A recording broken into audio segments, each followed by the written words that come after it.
Welcome, everyone. This is the monthly fluoride-free campaigns gathering online, people all over the world, stopping fluoridation wherever it exists or trying to stop it before it even gets started in some places. We're all here together to learn from each other, just as we do every month. We fluoride-free activists are here to share our experience, our wisdom, some tips and tricks and strategies that we use so that we can all learn from each other and don't have to, each and every one of us, wherever we are in our locality, we don't have to reinvent the wheel, so to speak. We don't have to learn the hard way when we can learn from the lessons of others. And this monthly confab, if you will, this monthly gathering of fluoride-free activists is a monthly event that is proceeding according to the book, Something in the Water, 12 Steps to Ending Water Fluoridation in Your Town, a guide to activists who want to start and mount campaigns in their local area to stop the fluoridation. It's based on a series of teleconferences that happened from 2014 to 2018, where we did something similar to today, and we had teleconferences every month for 48 months in a row, which are all recorded, by the way, and you can listen to them at the International Fluoride-Free Teleconference.org library. I took the time last year to distill all of that advice and my own personal experience as a campaign consultant running local campaigns in the electoral politics in my hometown of San Francisco, California, and produced a book that is very practical, very readable, that contains the stories. Really, it's based around people's personal experiences and testimony in all the different efforts around the world to end fluoridation. And so, again, we're here on a monthly basis, and we're working through the 12 steps of the book together, which allow us to successfully mount a campaign in your local area and stick to it with the best wisdom and advice from campaigners over many years, decades of experience combined into one book. You can find it on Amazon and also on a bookseller website called thebookpatch.com. Today's topic, very exciting, is step 9, publicize government secrets. This is all about using the Freedom of Information Act or public records request legislation that you have in your locality, your city, state, county, even in the United States, we have what's called the Freedom of Information Act, which often goes by the acronym FOIA. And so people talk about FOIA requests. It's a generic term, but wherever you live, and this is part of the research you'll need to do to discover where you have the authority as a member of the public to get access to public records.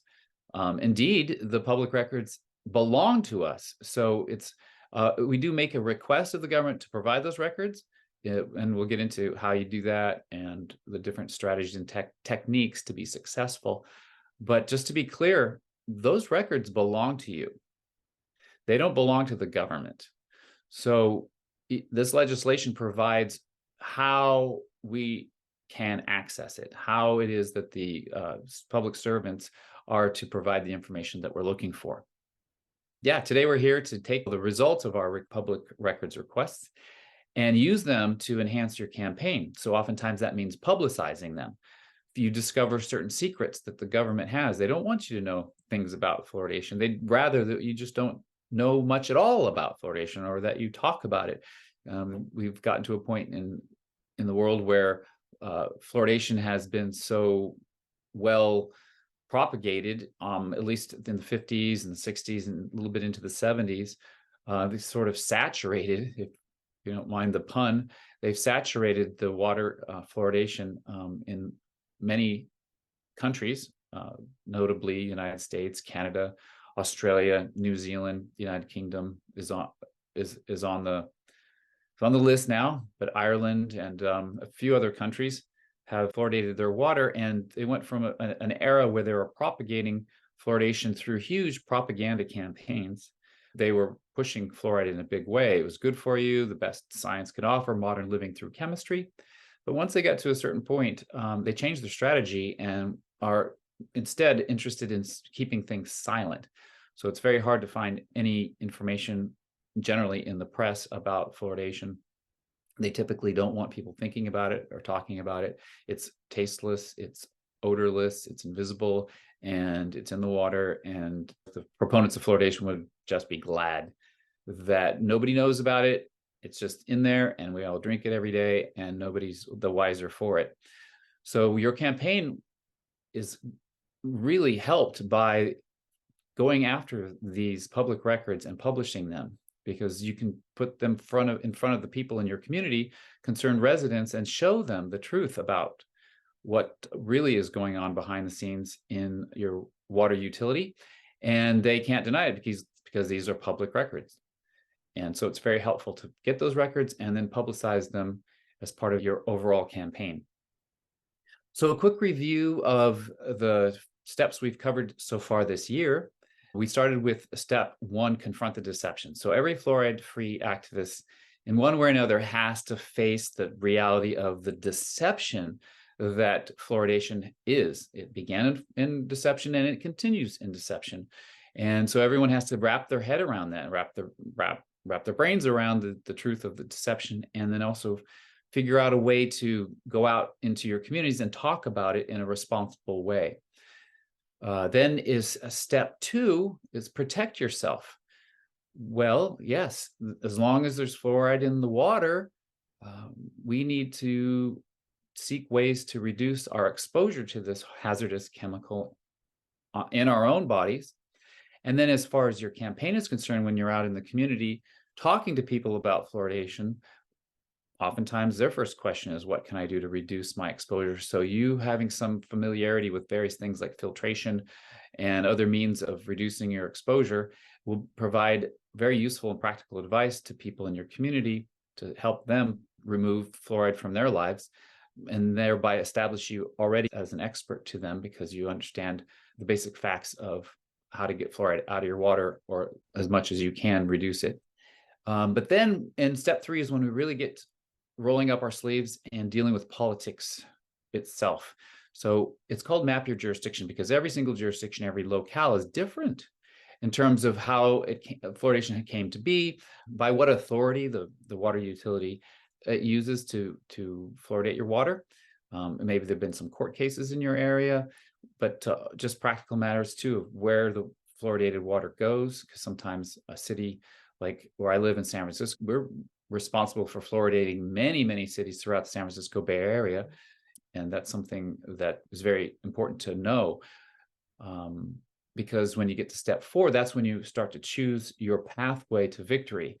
So in that chapter, we go through 5 different avenues or pathways to victory that you as a campaigner need to choose one of them in order to focus your energy and focus your campaign. And everybody on the campaign knows whether you're going to be going to the ballot, whether you're going to just use direct lobbying of your elected officials, whether you're going to use the court system, whether you're going to go direct action, which is, making noise and doing protests and things, or maybe you'll run for office yourself. And so that's what we cover in step 4. But once you've chosen your pathway to victory, then you need to talk about communication. Everything in your campaign is some form of communication. So in step 5, it's all about mastering the message. Every message that comes from your campaign. And so in that chapter, we go through a simple formulation of successful messaging where you keep in mind who your audience is, what your message is for that audience based on an objective, a very clearly stated objective that you have for that audience. So for example, if you're dealing with fundraising, you're going to have a different message for people you're seeking donations from versus, for example, if you're lobbying an elected official, you'll have a different objective with them, therefore a different message. That leads to step 6, which is turn passion into action. Turning passion into action is very important for any campaign to understand the basics of strategizing on a daily and weekly and monthly basis, to understand that you're at any point in time, you have a certain amount of assets in your campaign, you have certain behaviors and actions that are being done by your campaign, and all towards some outcome. And everybody needs to be on the same page as far as outcomes, assets, and behaviors. And it's a very simple way to understand what you got and where you're headed, and everybody on the same page. And then step 7 addresses squarely the question of credibility. So winning the credibility war is something that every fluoride-free activist has to deal with. We obviously have a credibility problem. If you stack up the credibility of the average fluoride-free campaigner with the various institutions and agencies of health agencies, for example, and others that already carry with them a certain credibility and authority, follow the science. You've heard that before, safe and effective. So we have to learn how to develop our own credibility and to take their credibility down a notch or two. Step 8 is a wonderful step. We spent time last month helping folks come up with their own personal story. So you may not have thought about it before, but you as an individual campaigner have the greatest asset to your campaign, which is your personal story. Everyone comes to this issue, in their own way. And for you to be able to have a very short, brief and concentrated story to tell about how you came to the issue, what changed your mind about it, and what you're doing about it today is so motivating to yourself, to others in your campaign. And then when you're out in the campaign trail, people will get a taste of why you're so motivated, why you care so much. And that will help you be 10 times more successful than if you leave it out, and because people will be wondering, why is this person so passionate about this? Why do they care? What's their deal? So we teach you how to communicate what your deal is and why it matters so much. And wow, can really supercharge your campaign when everybody's doing that. Today, again, we're going to focus on publicizing government secrets. This is a very valuable asset to your campaign when you can uncover some of the basic things about fluoridation that just aren't publicly available on websites or in the press or easily available. You need to go get that information and then publicize it. And then next month, as you can see, we're going to reach out to allies, talk about what it looks like to have people outside of the fluoride-free realm to help us and work with us. And then in step 11, don't give up, because that is the advice that every single campaigner I've ever met tells you. You can't underestimate how long this might take, and you just cannot give up. And then step 12 is a really a motivating and inspiring discussion about visualizing success. We have to be able to see the future free of fluoride. We have to be able to see what that looks like and keep projecting a vision of the future where we're free of fluoride in order to be ultimately successful. So look forward to those as well. So what I'd like to do before we get to everyone else in here talking, and definitely we want you talking about your experience with public records requests, what you've done, what you've learned, specifically in trying to end fluoridation in your area, but also in other areas. If you have experience with it, it all applies.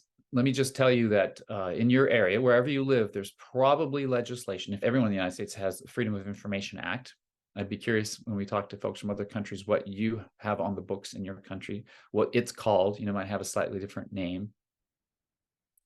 But where I live in San Francisco, for example, not only does the FOIA law apply, the federal law, but California state also has its public records request legislation. And then my own town, San Francisco, California, has a sunshine law on the book as well. So any one of those I can appeal to in my requests.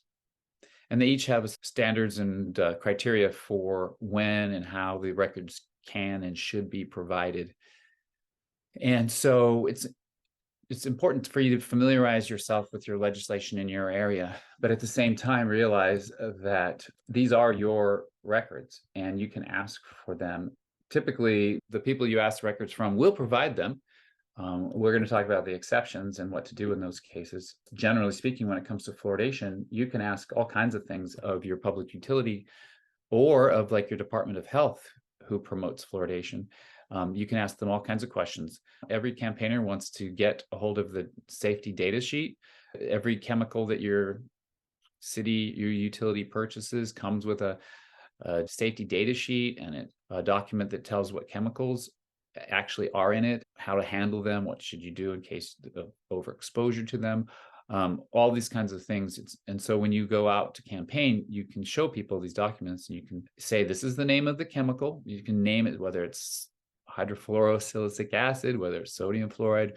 You can literally name the actual chemical that you're dealing with, making it more real for people that that's the chemical we want removed. A lot of these documents will show that fluoride is highly toxic. It'll show like skull and crossbones, or it'll show how hazardous this is, and you can say, you want to put this in our water. So having those basic documents also shows the vendor or the producer of the fluoridation chemical, and so you have the company name. And again, it's also making it real for people that your city is buying this chemical from a particular company. Like Mosaic, for example, is a huge fluoridation chemicals producer and provider. You can show, look, how many millions of dollars. You want to get those invoices. You want to find out how much the city's spending on fluoridation and who's making money off of it.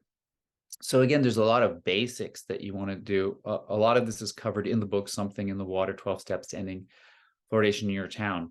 Every campaign should just have the basics, fundamentals of the transactional nature of fluoridation and the biological statements on those safety data sheets.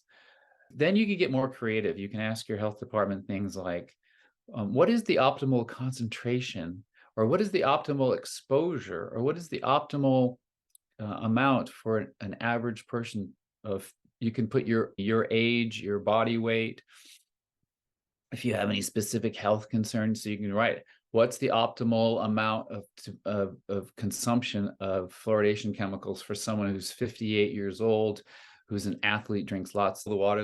They won't be able to answer those questions, or they'll answer them in strange ways, again, that you can turn around and publicize to show the public, to show people who you may attract to your campaign, exactly the attitude or the illogic of fluoridation programs.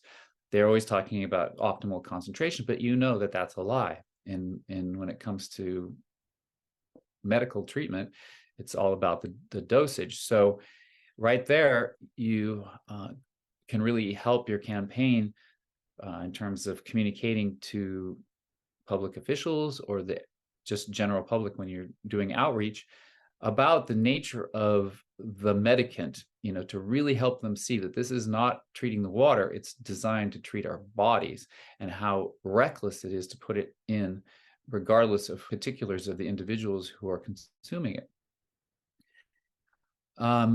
So, again, in the book, I recommend you check it out and read about some of the basics that you can do, some of the simple creative ways you can get your public utility or your health department, whoever's promoting fluoridation in your town, you can get them on record showing, kind of the illogic or the insanity of using water to medicate us.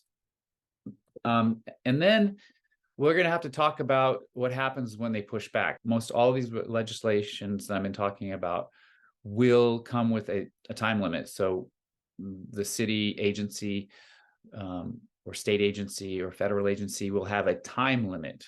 They have to respond to you in a particular time frame, 5 days, 10 days. It varies in some places. And even in that time frame, they can write you back. They can respond and say, hey, we need more time. Your request is, substantial enough that we're going to have to ask another week or two. In which case, and they often just do that as a matter of course. They might extend, because they have that in the law. They can easily, for no particular reason except to say, it's a big enough job, we need an extra week or two. So you can expect sometimes to receive a response saying they just need more time. And then the other response you might get is, no, we're not going to supply those records, because in the legislation, there are some limitations that we are not privy to certain information. And the exceptions are spelled out in the legislation in your area.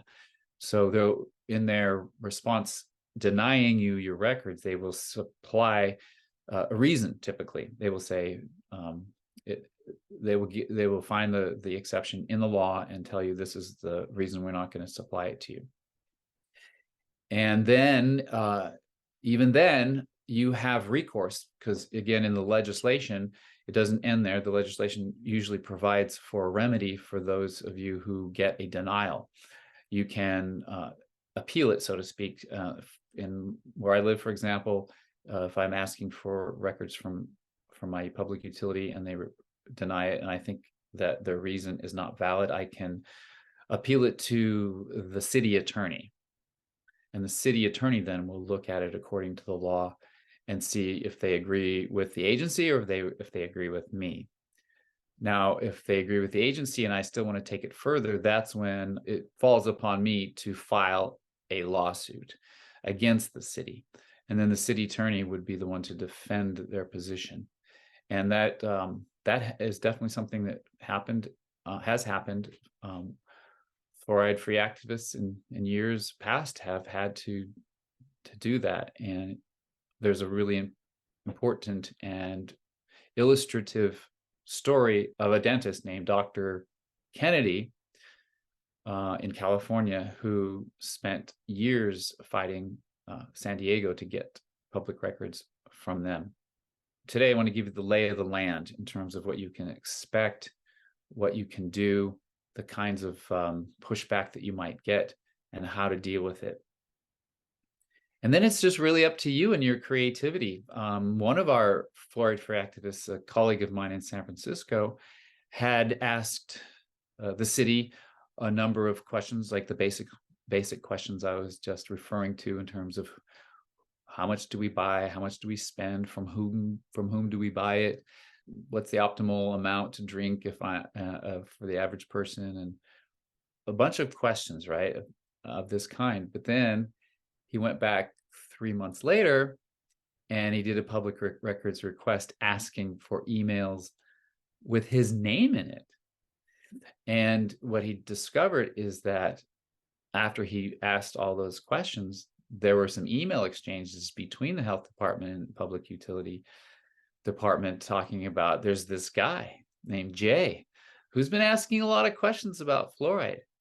And so what we got was another picture of our city's agencies and their attitude toward fluoridation, not just the basics in terms of the science and the biology and the economics of it, but really their attitude toward activists or people who are concerned residents asking the important questions. And we found out that they were questioning, why is this guy so curious? Like, make sure to answer his questions, because they're talking about that they have to respond, but be careful and things like that. So that was, again, something we turned around and published to our community, and it is a really great way to break through the mentality that people have when they trust our government and then they see our government talking about us behind our back, so to speak, worrying about our own residents being too interested in things like fluoridation.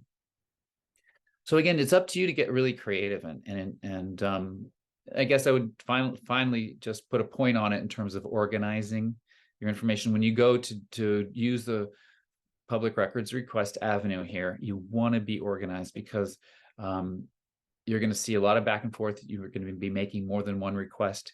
There could be several back and forths. And when you do get information back, it can be a lot of information. Sometimes you might get 1,000 emails, which then puts it upon you to have to sift through all of that information. So as much as you'd like to make your requests based on time frame, search terms, which agencies, names, departments, you have to strike a balance between going broad enough to catch the stuff you want to capture. It's like going fishing, I guess, with a net, without being so broad that when you do get the information back, it's overwhelming even for you to have to sift through it. So going narrow allows you from the beginning to help yourself get the records that you want and the most high quality records that you can get. But you learn with practice how to strike that balance, and just be prepared for that, and keep your files on your computer organized so that you can refer to them and go sift through all the results and find the good stuff. And you might really come across some damning kinds of evidence or damning kinds of records and documents, communications that would really reveal the nefarious nature of fluoridation schemes in your area. And those are gold as far as a campaign is concerned.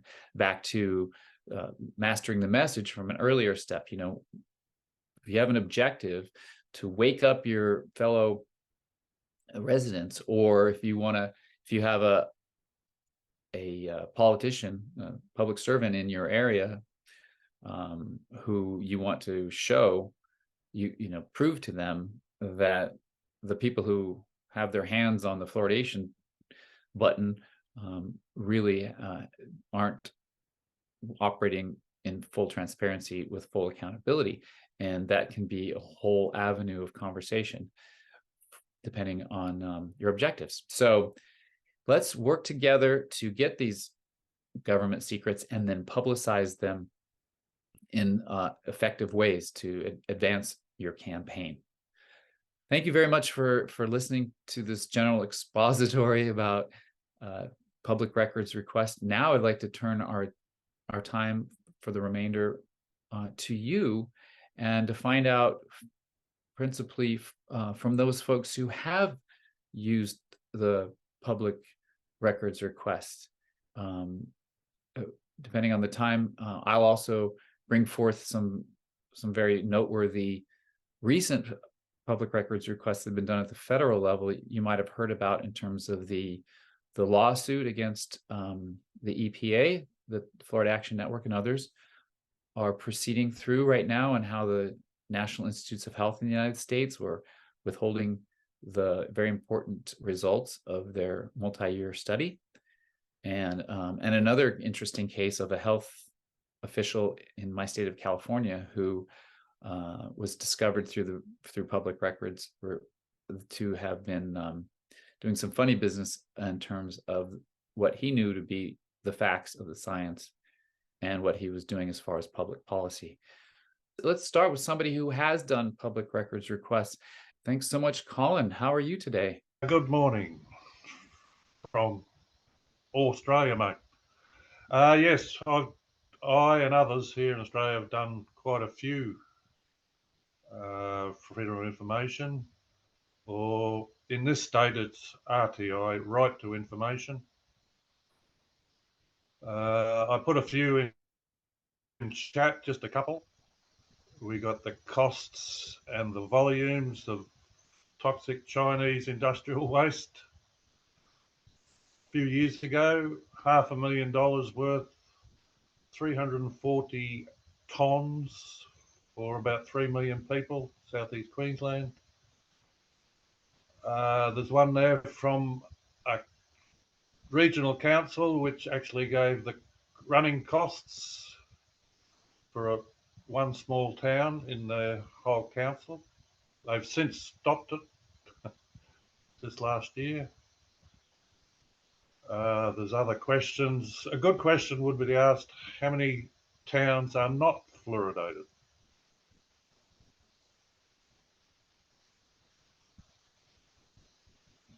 But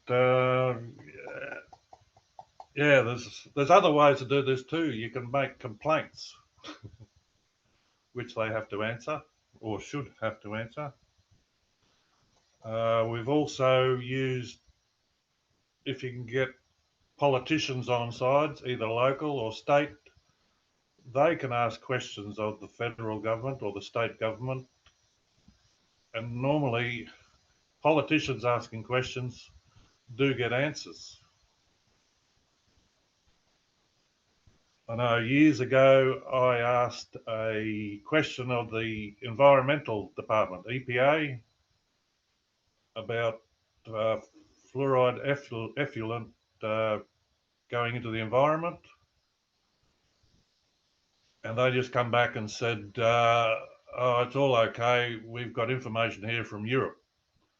Well, here it's subtropical, which is slightly different to Europe. But later on, yeah, that one's yeah, part of some documents. We got some of these RTIs previous people got have been 3-4 400 pages long. That one I've annotated a bit with a few what's fluoridated, what's not fluoridated in part of our state. But Wonderful. in Yeah, one of great those, example. Taking the information that you get and then augmenting it with what people need to know and then publicizing it as part of your campaign. Fantastic. yes, we currently got people in towns like North asking for risk assessments and safety studies. And of course, they don't have any. But that's the thing with freedom of information. You're only allowed to request documents. And if they don't have the documents, they come back and say, no, we don't have any documents. Questions are completely different from a freedom of information request. Yeah, that's actually interesting. You ask questions that you know they don't have documents for, and that's also interesting. So you could say, you know, what are the known health risks and which subpopulations, for example, are particularly problematic? You could ask that question, and they come back, you know, no records fit your requests, and that's another thing. Then you can publicize to people. Look, I asked the health department, you know, what are the harms of consuming fluoridation chemicals every day of your life, all day, you know, forever, and they don't have any records. They don't have anything to say about it. They have nothing in their hands to talk about that. And you want to tell me that they say it's safe. So how can they say it's safe if they don't even have anything? So you, Yeah, well, in the absence of documentation is actually something important to publicize as well. as a follow-up, when you find out they don't have any risk assessments, well then obviously who takes the risk? And I've developed a little statutory declaration that asks maybe usually the CEO or the mayor to sign it, and that is a personal financial guarantee of safety. I haven't had anybody stupid enough to sign one. So if no person can take the risk, it's the consumer that has to take the risk. And therefore, I need to pay for medical insurance, tests, and possible detoxifying products, water filters, and therefore that all those costs outweigh my water bill, so I don't pay my water bill, Clint. Haven't paid it for 18 months. Fantastic. And the only thing they've done is give my debt to a debt collector, and they've sent me one text. And I don't reply to people I don't have a contract with.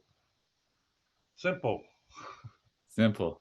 Well, I love this. So, you know, if you really want to get clever and, you know, make these requests really strategic, you can do something like what you're talking about, where you can demand an affidavit from an elected official, an appropriate elected official, to declare that it's safe and effective in writing, and then of course they won't do it as you say, but you can turn around and you can make a public records request of that person, any emails that they have about the subject of said affidavit, and then you can find out that, you know, they wrote to the city attorney saying, I got this thing, what should I do about it? And the city attorney says, oh, just ignore it. Or the city says, you know, whatever.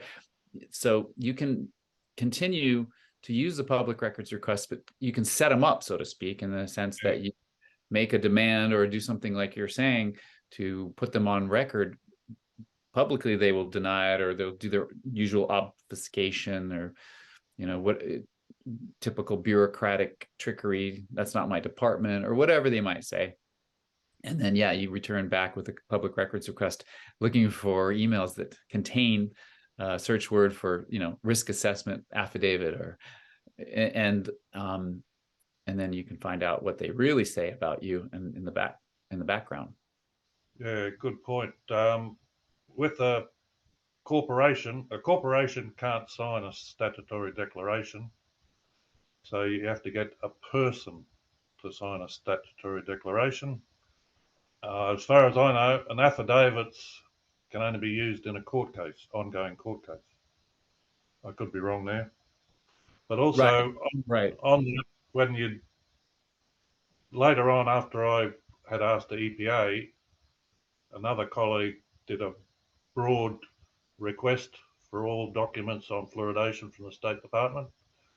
Well, I found out that the Environmental Department asked the dentist from the Health Department how to answer my question on the environmental situation. And the best they could come back was, European people said it was okay. In fact, Europe only fluoridates 2% of their population. Very good. That's a good example. Yeah.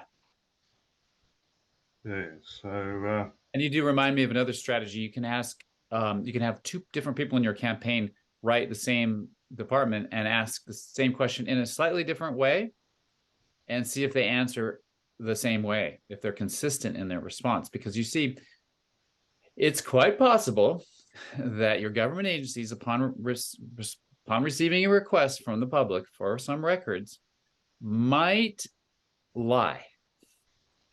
They might lie. They might say they don't have them. They might, they might say a number of different things, or they might provide half the records that they know. And then if you go at it, like again, with two different people asking the same similar question, some small period of time separate, you might get different answers. And you're looking for evidence that suggests that they aren't being forthcoming. Then that's a different story. If they purposefully and knowingly do not provide records to you that they have, they fall afoul of the law in a really big way. And no city attorney is going to want to defend that when it's obvious. So it's harder to prove. But again, if you have, if you're coming at the same question, different angles, you're getting contradictory answers, that's suspicious and in and of itself, and worthy of review by the city attorney and potentially a lawsuit. And once you teach your government officials once about public records requests, they usually learn, or they just get better at lying. But well, that's it's an information war in a way, you could say.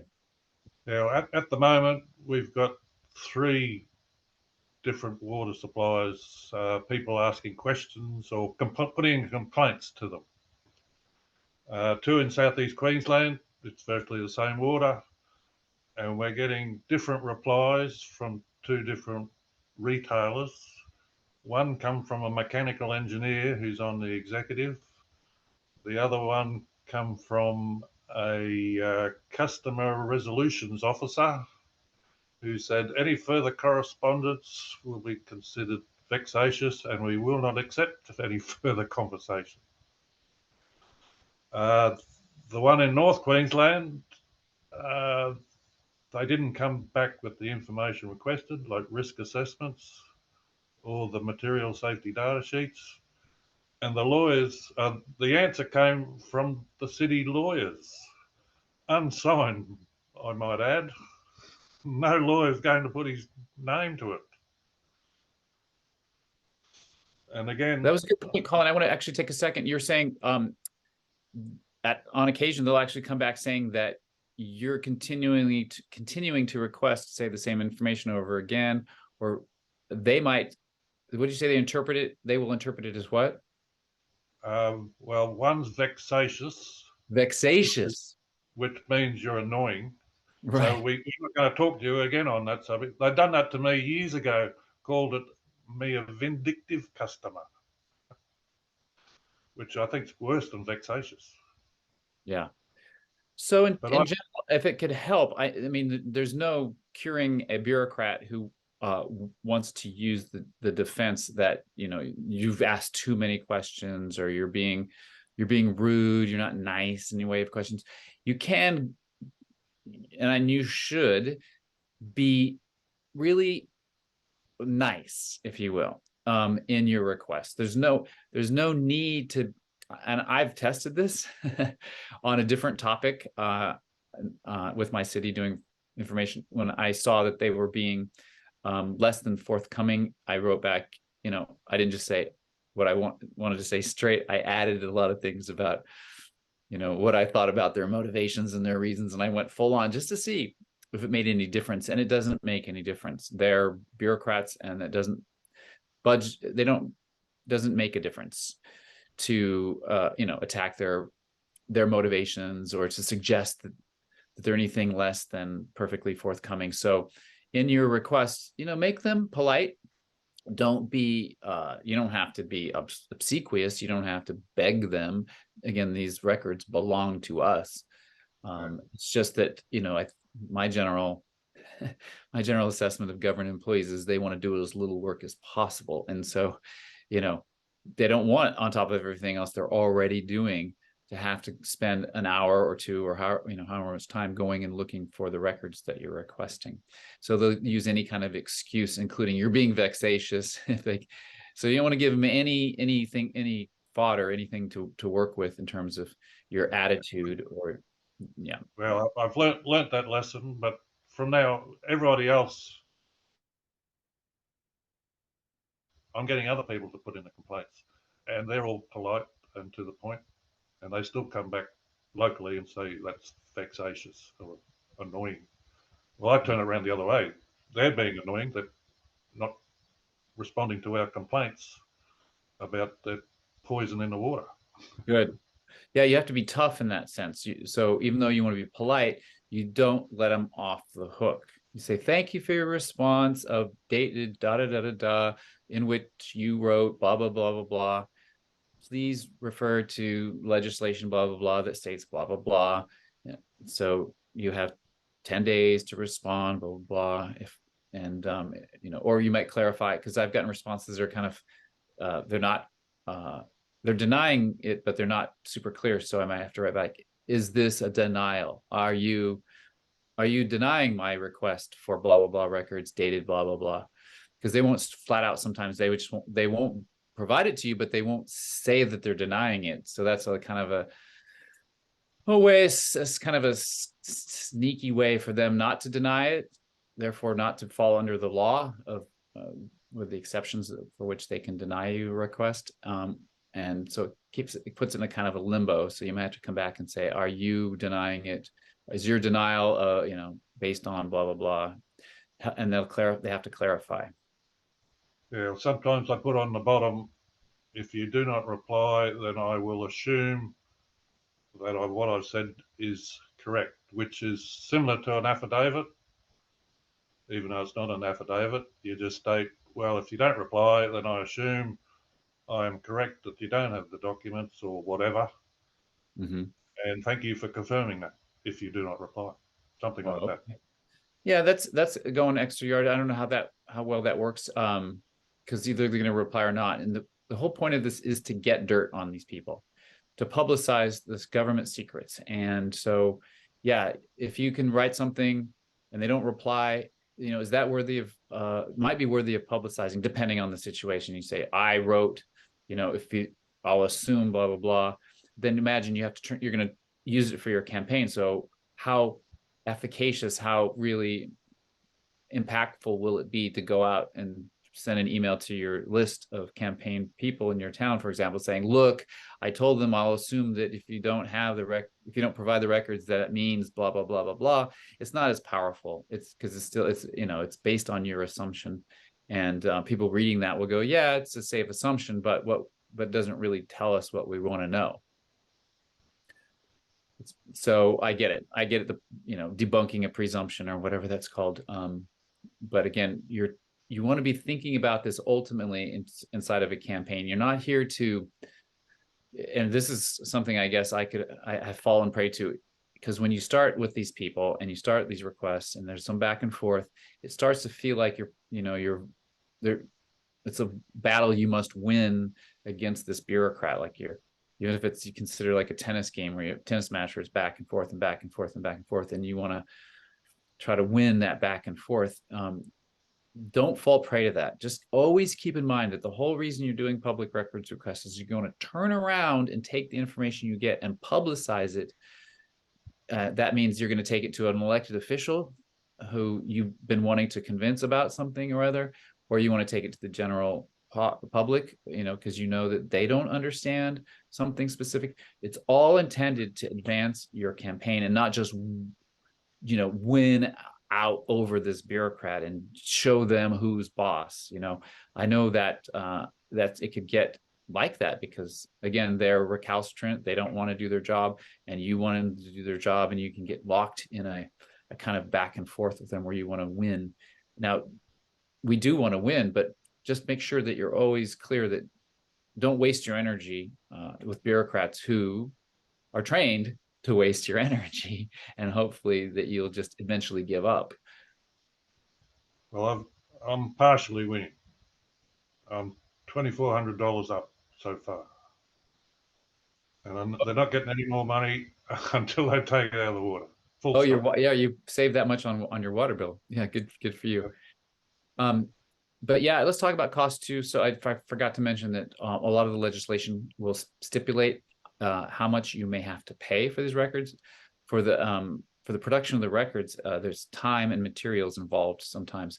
Now, we live in a time where there's electronic delivery through email, or oftentimes cities and states have an online portal where you make your requests, and then the results are published to the portal where you see them, and anyone else can have access to them as well. And so there's no cost involved in that case. Should not be any cost involved. So typically, more and more, we're able to spend less and less. In some areas where the government is less automated and they're only dealing with paper, or if it's a thumb drive or a CD, even where they give you the records that way, you may have to pay for the paper, the printing, or the thumb drive and things like that. But as long as typically you're not going to break the bank, but you may end up expending some funds in this activity. That's another reason to be strategic and thoughtful about where you're going with your public records request strategy. All right, Colin, any more words of advice? I love it. You've got all this experience. It's wonderful. Well, I'm just saying there's different options in complaining. Find out your complaints process for your water supplier. You can complain, stop paying your water bill. You can complain and still keep paying your water bill if you're afraid of them. You can complain and deduct your costs off the water bills for water filters or any other costs you might want. Or you can complain and threaten to deduct costs off their water bill. All right. There's other options, but I've gone option number one: complain, stop paying until they resolve it. Okay, yeah, sort of a neighboring issue.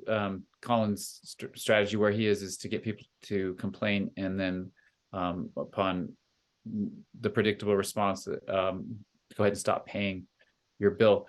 So that is kind of a neighboring topic to the one today. But you could, turn around and make a public records request and ask for records of how many people are actively not paying because of fluoridation, or emails between this, the person the agency that collects the water bill money, and I don't know, maybe the controller or the city's accountant or whatever, and ask, how get their emails, anything that has the word fluoride or fluoridation, and see if they're talking about it behind the scenes, and that's going to give you a peek into what they're doing. And then another, I guess, neighboring issue some people have asked about in the past is what's called whistleblower. So in fact, in most areas of the world now, the Western world, there's legislation on the books to protect whistleblowers. And we're not going to talk about that today, but I thought I'd mention it as something that if you are fortunate enough to make acquaintance with a government official who's central to fluoridation in one way or another in your town, and they're opposed to it, you can work with them to come out, so to speak, with government secrets and publicize those too. It's a different avenue than publicizing government secrets based on freedom of information request or public records request. But I thought I'd just throw it in there. If you're if that does happen, be open to, you know, be the possibility that you might find yourself, you know, maybe even receiving an email one day from a water utility worker who wants to come out about, you know, the corrosive effects of fluoridation chemicals at the plant or something like that. Okay, so thanks again, Colin. Thanks for being here. Yeah, we did get one councillor from another state, and she helped write questions to the federal department and the state health departments, and they never answered any of them. Mm-hmm. So that's more or less a whistleblower. Okay, let someone else have a go. If you can get someone within government or an elected official who wants to do the public records requests in your stead, with their supposed authority or position, you'd think they'd get a different response. When they do, great. If they don't, you can publicize that too. Even the, you know, supervisor, blah, blah, blah, you can put they did, and this is the response they got. So that shows you how accountable or unaccountable the water utility is to our elected officials. And that is a kind of communication to your people that could get them motivated to see really the crime, the nefarious nature of fluoridation from a bureaucratic point of view. All right, Colin, let's see. We've got someone who's named Anne. How are you doing, Anne? A-N-N with no E. No, Anne. Okay. From New Plymouth. Welcome back. Well, mine is just a tiny thing, really, because I'm just quite new to this, and so are we, getting into this whole business of step 9. But we have had one of our members has applied for the analysis sheet of what the fluoride is from the company that provided it, and the company did actually provide it. And needless to say, it's horrendous. And we're just going to have a meeting on Tuesday and talk about all these kind of things, because we're moving, I think, into a different realm now, where we've been sort of focusing on signatures, and we've got numerous signatures and numerous businesses wanting still to take the poll sheet. So we're still going to move with that, but it's time now, I think, to do something else. So we're going. I've been writing notes, and I've got your book, and well, on Kindle, and that's what we're going to talk about on Tuesday night. So maybe we'll have something more to say. And I've written a advert. I think it's a bit strong, so on Tuesday night we're going to discuss that as well and see if we can get it somewhere on Facebook maybe, or not sure yet where that's going to go. Depends on what we end up with the wording. Fantastic. Yes. So that's a wonderful asset that you have now in your campaign. It's so referring to other chapters of the book and the step about turning passion into action, you know, that's now an asset in your campaign's arsenal that you can use toward any number of objectives. And then also mastering the message is relevant to what you want to do with this document, this artifact, you know. So you think of your audience, if you remember from that chapter, who can we talk to about this? And specifically, when we provide this, show this to them, what is our objective with that audience? What do we want them to, how do we want them to think, feel, or behave differently, having received our message about this uncovered document? So yeah, that's great. Congratulations. Good work. Basic stuff, but like even you personally, think about it. When you saw that document for the first time, how did it change the way you thought I felt? You know, how did it make you? What did you, when you actually saw the document itself, did it have an impact on you and the way you look at things? I felt sick. Yeah. That's the only thing I can say. I felt sick in my stomach. And I thought, how can these people do this?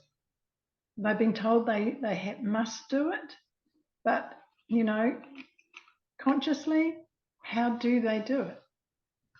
It still puzzles me. I can't seem to get it in my heart, you know what I mean? It's just so bad. Mm. And there's still so many people that don't even know that it's in the water yet. They're taking it without any knowledge. Yes. Mm.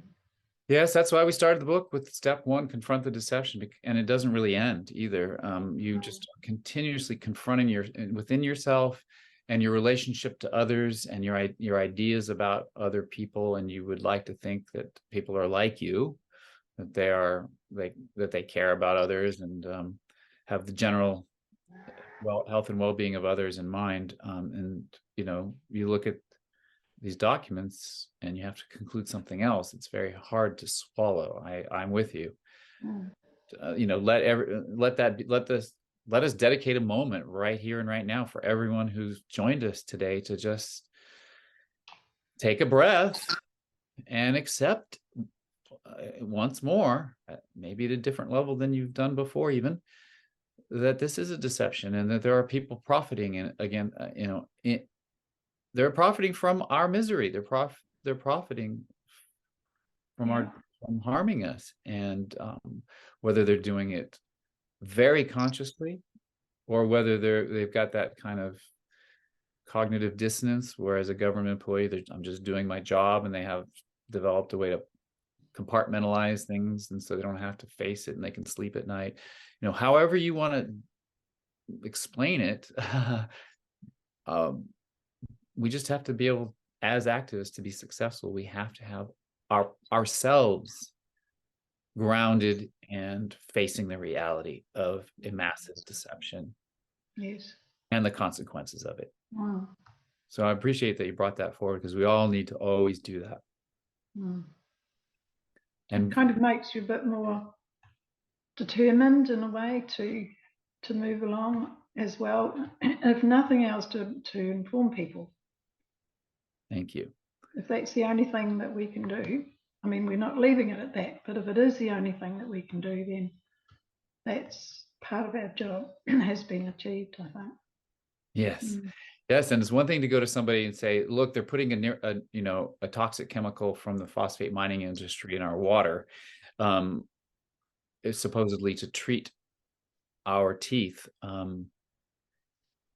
without a document to back that up. And it's a very entirely different thing to say that, bring that message and show the document, the fact that it's undeniable. Because just as you and I have a hard time digesting what seems to be the reality of the situation, so would the person that you're talking to. And they're going to use any, a lot of people will use any thing that they can hold on to not have to face reality.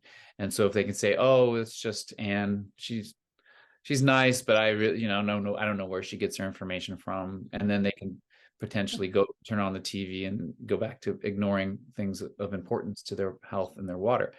But if you show them that document, they can't deny that as easily. Thank you. So let's publicize those government secrets. Let's be strategic about it. Let's make sure that when you deliver those documents to a elected official or to one of your concerned residents in your community, that you have in mind, how you want them to think, feel, or behave differently, having looked at this new evidence that you're bringing forth. In other words, what does this mean? Go ahead and tell them, yes, this is sickening.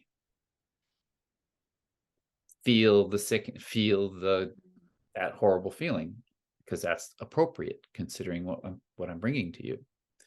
And let them and take them there, because ultimately, like you said, if they can digest it, they can deal with it somehow, then they become more determined to do something about it, and that's what matters in a campaign. I think they have to hear it more than once. Thank you. More than once, maybe from different people. And if you have a campaign, so it's not just Anne, but it's what town do you live in? New Plymouth. New Plymouth, right? And so Clean Water New Plymouth says, Fluoride-Free New Plymouth or what's the name of your campaign there? We're freedom, Fluoride-Free. Fluoride-Free New Plymouth? No, we don't have that yet. That's a good point, actually. I'm just writing that down. No, we call ourselves water warriors. Oh, great. Yeah. At the So, moment.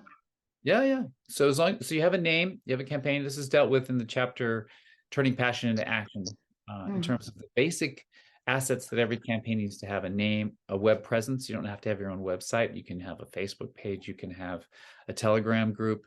You know, as long as you have one place where all your stuff is, and you communicate to folks what is your pathway to victory from step 4.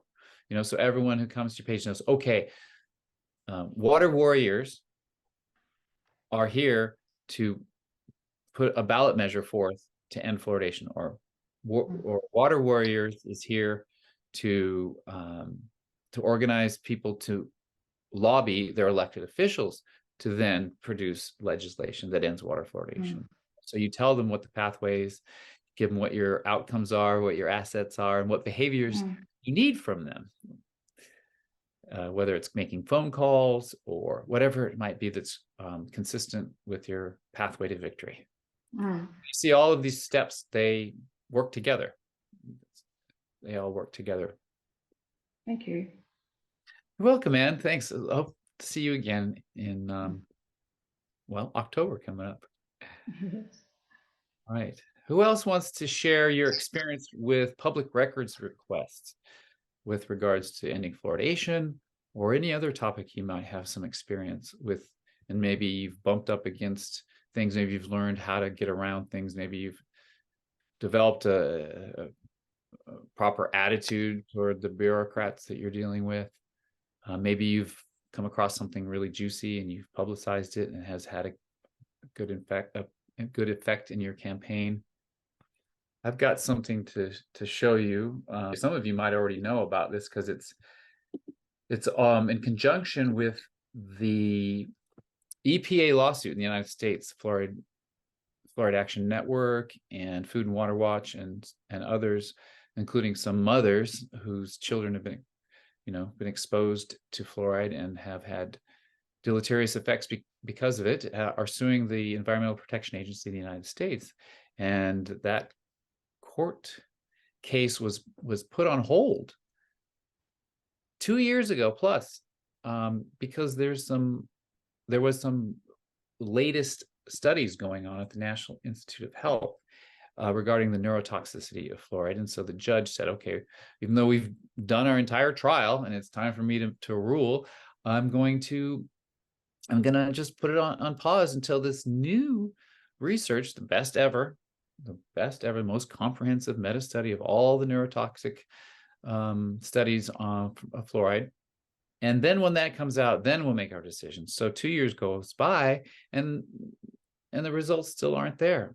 So our lawyer, Michael Connett, made a motion to unpause the case and get back to it, because the results had been produced from this study, this massive meta study, but it was in this long limbo of review after review after review.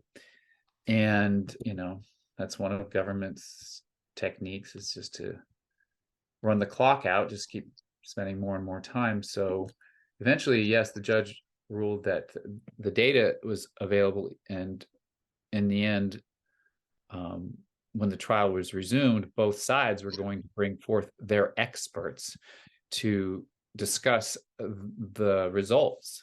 And they didn't absolutely need the review and the conclusions of these various federal agencies and their scientists in order to go ahead and make a determination.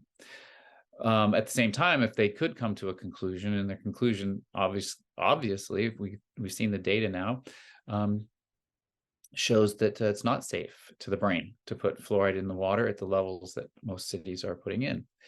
Well, in the meantime, Michael Connett, being really super smart and really just very clever, he went ahead and made a Freedom of Information Act request to find out what the government was saying about these results and potential damning effects, the damning results.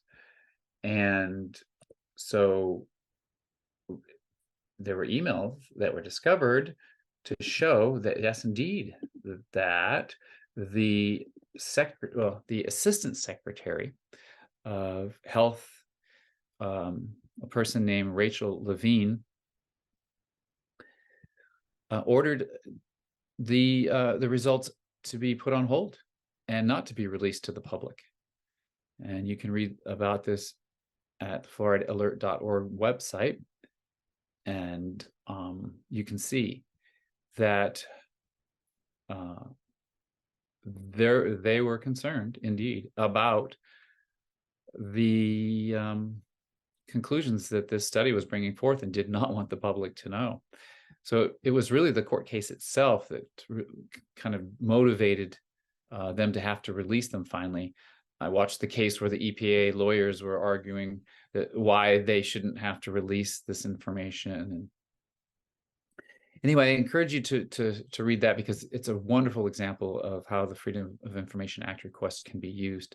When you suspect that they're having conversations in the background about fluoridation and your activities as a campaign, in this case, it was the lawsuit of the EPA, but in your local area, you're going to have a campaign that's going to be putting pressure on people, and they're going to be talking, and they're going to try to conspire really behind the scenes to minimize the information that people learn about fluoride. Because once they learn about it, just like you and me, once the facts are clear and right out in front, there's just really not a lot to debate. It's all there is to just stop adding fluoride to the water.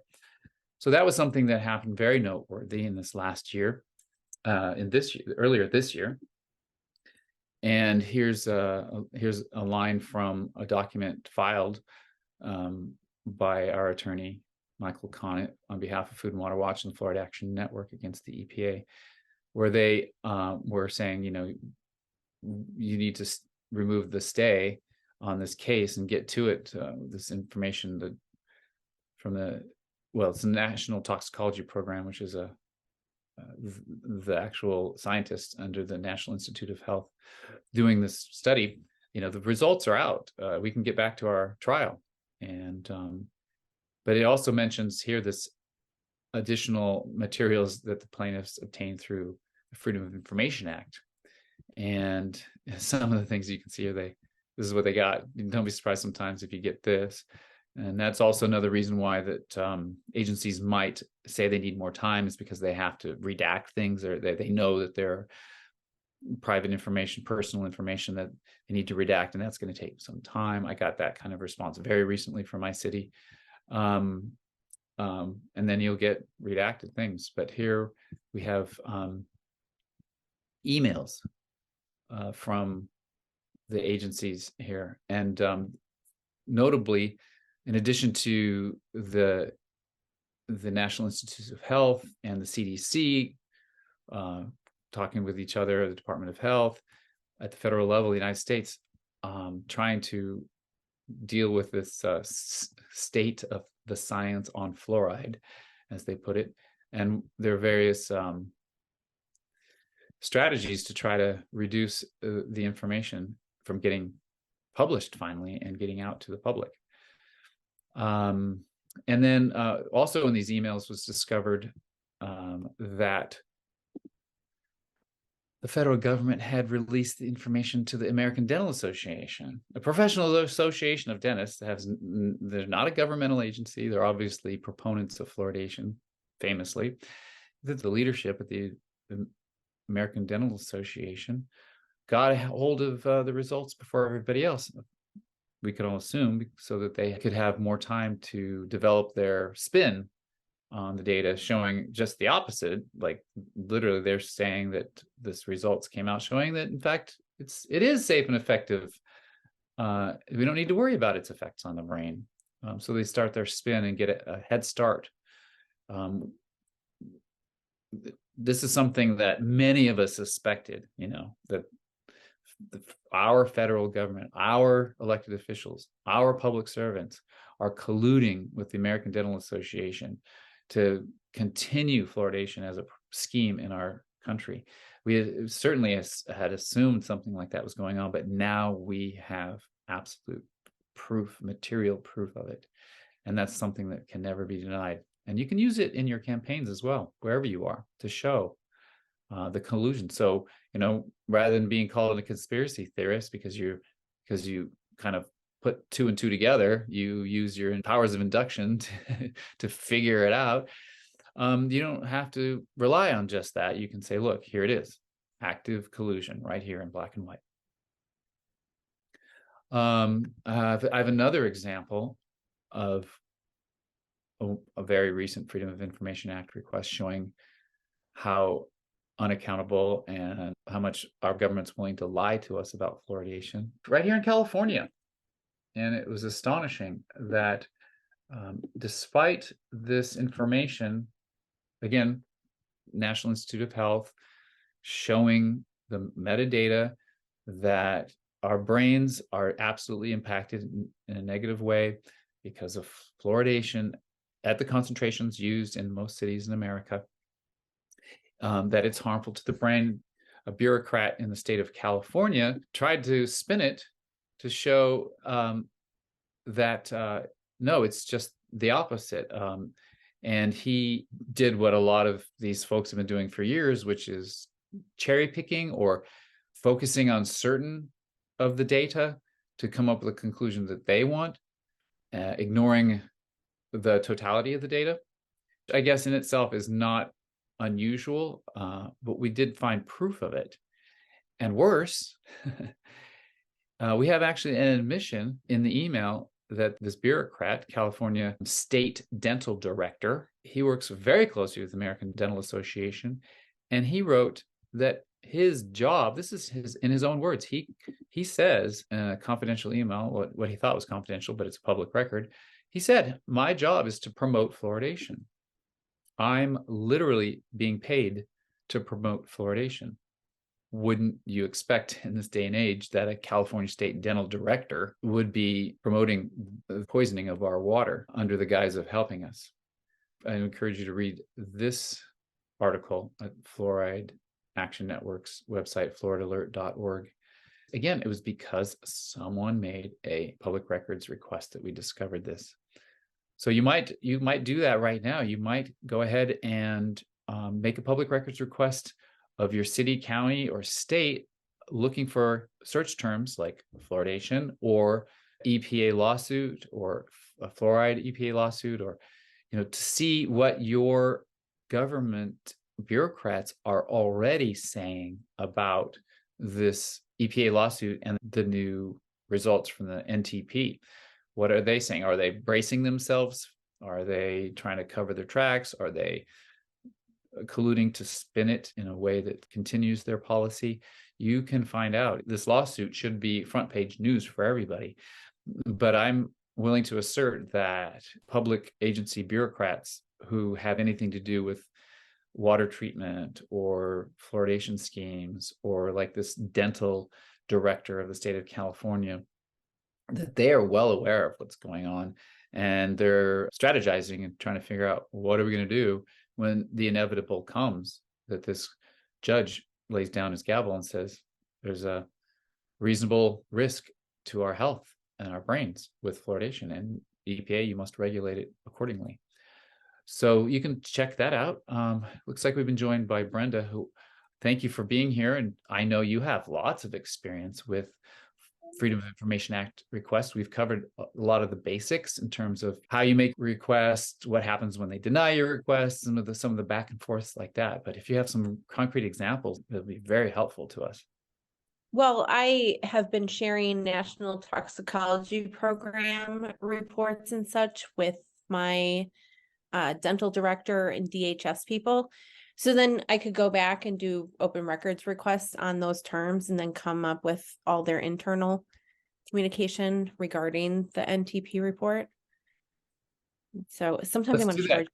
That's great. We were talking about that, where you set them up, kind of, right? Mm-hmm. So that's an example of where you take an action with them as a concerned resident, and then you go back later and you do the public records request. So you want to just really fill it out. What was the thing? What was the initial thing you did, and then what was the search criteria, for example? Sure. It came back with like over 9,000 emails searching NTP and National Toxicology Program. Which agency? Wisconsin Department of Health Services. And it went back to 2019 until last January.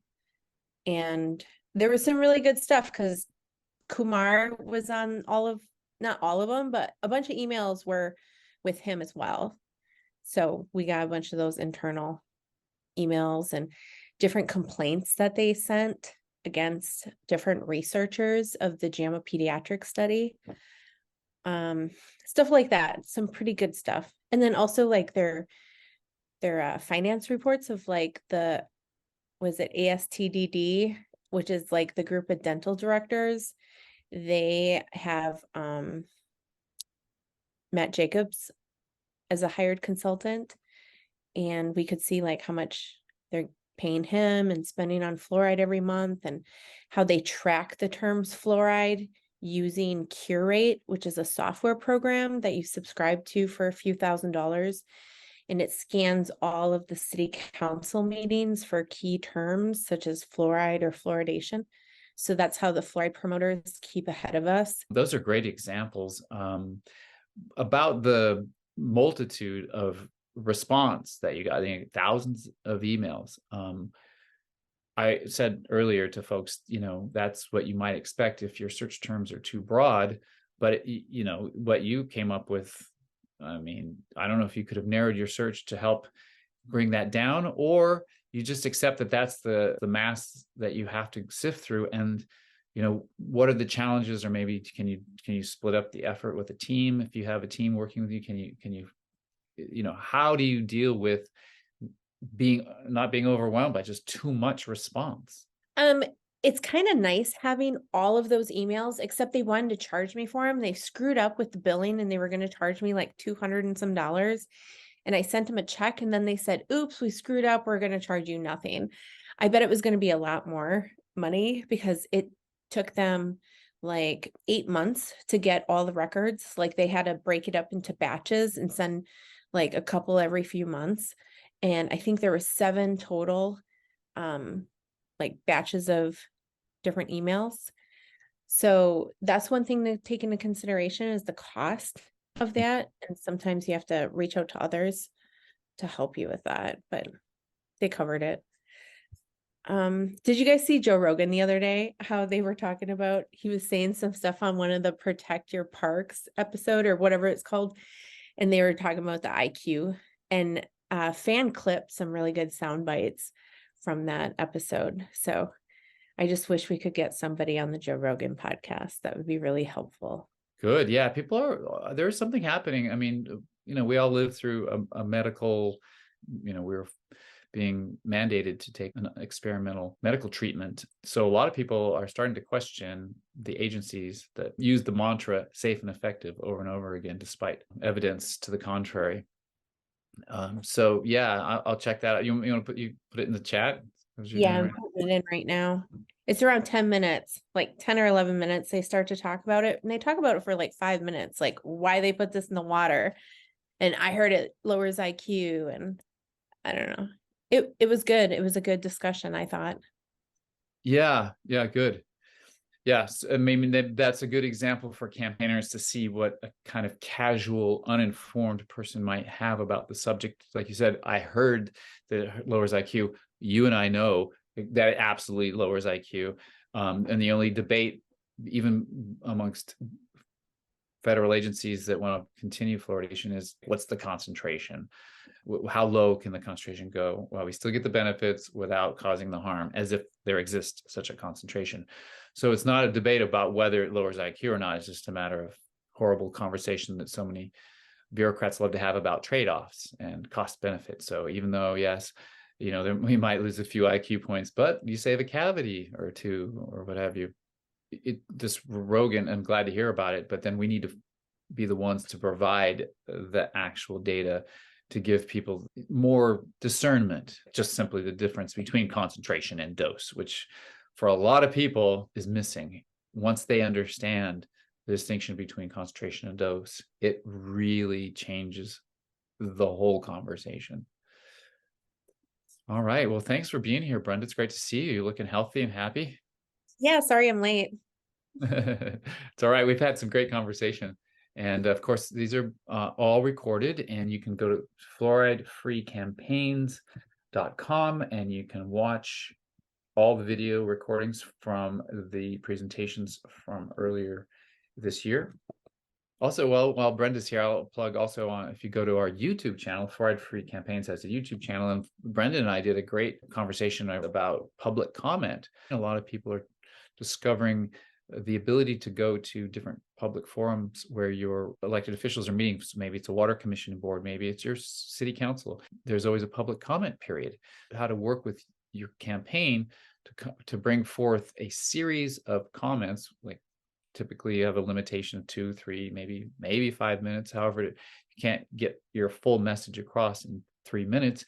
But if you work with a team, you can break it up, and all your speakers combined provide quite a powerful presentation. So we have a video on our YouTube channel, like Fluoride-Free Campaigns, presentation with Brenda about public comment and all the best tips and tricks about how to really do it really well. That was fun. I really appreciated that. It's the fact that this video now exists is just such a great go-to for any campaigner. Very quickly learn from lots of experience of trial and error from people going to public comment, and you can make your public comment 10 times better. Karen? I think, I know you noticed it, Brenda, in your public records request, and I certainly noticed it in mine as well. They don't like us. And when they don't know how to answer us, they just get very quiet. And to see that annotated bibliography and comments about us personally showing up in the public records request is a hoot. I love it, because going forward, they can't claim ignorance. They just can't claim ignorance. We're setting it up for more lawsuits. If these people who are getting this information don't start to act soon, a smart lawyer is going to be able to make money off of these towns who've ignored it because of our documentation. We might not, but somebody will. Thank you. Yes, people don't realize, when these bureaucrats, how much they're implicating themselves when they're writing. And it's also kind of mind-blowing that they don't, oftentimes, they're not aware that what they're writing is going to be a public record discovered by one of us and publicized. So they do oftentimes reveal more than they would have liked to. Mm-hmm. Thank you very much, Karen, for those words of advice. Anyone else want to go ahead, open your mic and just jump in? Go ahead. Yes, it takes a village to solve this problem. But at the moment, we are in a very small village called 5% of the world. The 95% of the rest of the world don't do it. So God's on 95% of the world's side. We just got to get him to come on the other 5% of the world's side somehow. Yeah, maybe it's Don't pay your water bill. Complain. Pay your water bill. It's worked. If I got 100 people who could save $2,500, how much is that? $200,000 over 80 months. If I get 1,000, that's 2.4 million. So maybe instead of don't pay your water bill, it should be take the money you would be paying to your water utility poisoning you and give it to our campaign that we will use to end fluoridation for everyone. Yes, or use half to pay for your water filter and the other half to the sinking fund to sue the pants off these people. I love it. Anne, go ahead. This might seem really dumb, but it occurred to me the other day with this lowering of IQ, how I know there's been research to say that it is correct. But as far as noticing or observing or feeling or something, the manifestation in our community, I was just wondering, all the research is done to say that that the fluoride does lower the IQ of people, but the actual manifestation, is it in schooling or how does it manifest so that? Oh, well, that's the interesting thing about the lowering of IQ. You know, some say that on average it's 5 points, which is devastating to a population, but on an individual basis, no parent or no teacher would recognize it, because, you know, how if you lost 5 points right now off of your IQ, well, I guess you might notice it maybe, but if you're just growing up and you're a kid and, you know, you're just not as smart, and no one's going to know that you should have been. Fluoride on brain development. No one would have known that you should have been smarter, right? They're not expecting you to have had those 5 points. They just think that that's just your IQ. I like to say it's a cognitive behavioral deficit, or it creates more learning disabilities, because you might not be able to say, what would my life or my kid's life be like if they were 5 points smarter. But if your kid has attention deficit disorder or a problem with impulsivity or other behavioral issues, you have no problems as an adult, as a parent or as an adult with these problems, saying, oh, wouldn't my life be easier if this didn't exist? And that also is documented as a problem from prenatal or early childhood exposure. So I like to say cognitive behavioral deficits or learning disabilities, because people relate to learning disabilities. They understand what that means. They understand what behavioral problems mean more easily than what does it mean if I have an IQ that's a little different. Thank you. Yes, thank you. And a YouTube video that Bruce Lampier made with Christine Till, it kind of explains like the bell curve and how it bumps more children into learning disabled, and it cuts down on the geniuses. Okay, So thank you you. can see that in the message. Yeah, I see that. Thank you. That's Yeah, really the helpful. neurotoxic effects fall into various categories, from motor coordination to memory, intelligence, absolutely, learning disabilities, all the basically whatever the brain does, all the great things the brain does is being it's being attacked by this highly toxic. And there's further proof of cognitive deficits. 5% of the world still have this shit. And there you go. And pay for it. Very funny. What's the well, we have a collective cognitive deficit if we can't see that a neurotoxin in our water is not good, when you could brush your teeth and reduce your cavities that way. All right, folks. Well, again, I so appreciate everyone being here. The topic of next month is going to be reaching out to allies. So every campaign has to be strategic about who you want to partner with. We have a lot of folks out there who are working on some campaigns that are very successful, that are doing really well, and their issue overlaps with ours in important ways. So it's good to understand who our allies are, how to develop them. I recommend you all buy the book. If you haven't already, read that chapter in advance so you're already prepared to come. And then if you can practice some of the principles in the book, if you haven't already, again, and bring your experience to it, because that's what makes these conversations so powerful, so really helpful to each other, is because it's not just theory. We're talking about actual experiences that people have, and so we can genuinely learn from each other. That's the spirit. Thank you so much. Good to see you all. I wish you all the best. God bless you all. Thank you. Bye. Bye. So great that you all came. Well, it takes a village as well as God's help. God says he will help those who help themselves. So this is wonderful what you do, Clint and Brenda and Colin and everybody. It takes all of us to do it. Thank you. Great Yeah, word. Karen. I bless you all. I wish the greatest success for your campaigns. May